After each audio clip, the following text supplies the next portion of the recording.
I came from the Department of Defense before I joined Homeland Security, so my orientation was counterterrorism, which I believe needs to continue to be the cornerstone of that department's mission, of DHS's mission. But I quickly learned that cybersecurity has to be the other cornerstone.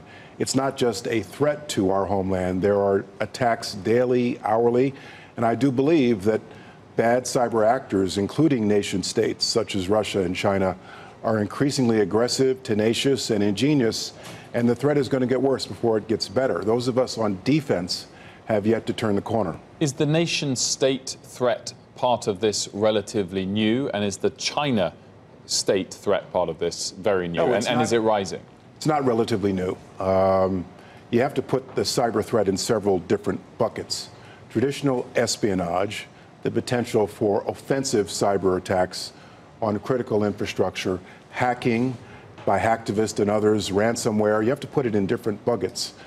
Part of offensive cyber activity is espionage that we're all fairly acquainted with. But there's also hacking and stealing, cyber theft, theft of intellectual property, which the chairman of the Council of Economic Advisors talked about in a previous interview this morning.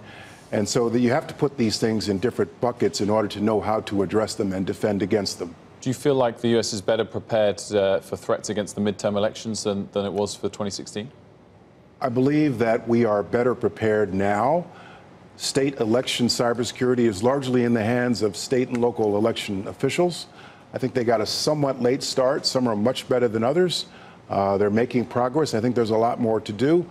I believe that the real threat, aside from election infrastructure cybersecurity, the other threat we have to be concerned about is fake news and the publication and republication of extremist views, which has a cybersecurity component to it. Facebook I think we're still trying to understand the effect of that on the 2016 election. You've said you don't think the 2016 election was actually hacked at the election booth, but you do have concerns. I guess you're talking Facebook, Twitter, and other companies, social media companies in particular. Our democracy, our freedom of speech, our freedom of expression, our open society, which is one of our greatest strengths, is also one of our greatest weaknesses, frankly, because of the information platform now, which has almost no barriers to entry and no standards for exit.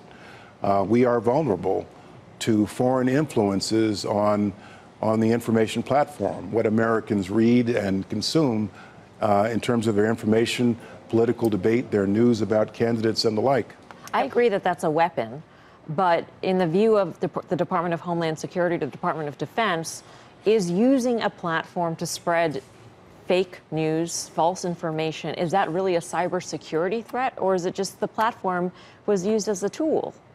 Well, it has a cybersecurity component to it because of the capability of bad cyber actors to infiltrate and pose as someone else, go on without proper attribution.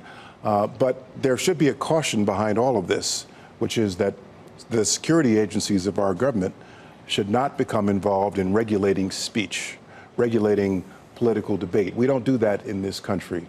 We do that, we see that in other countries. That should not occur here.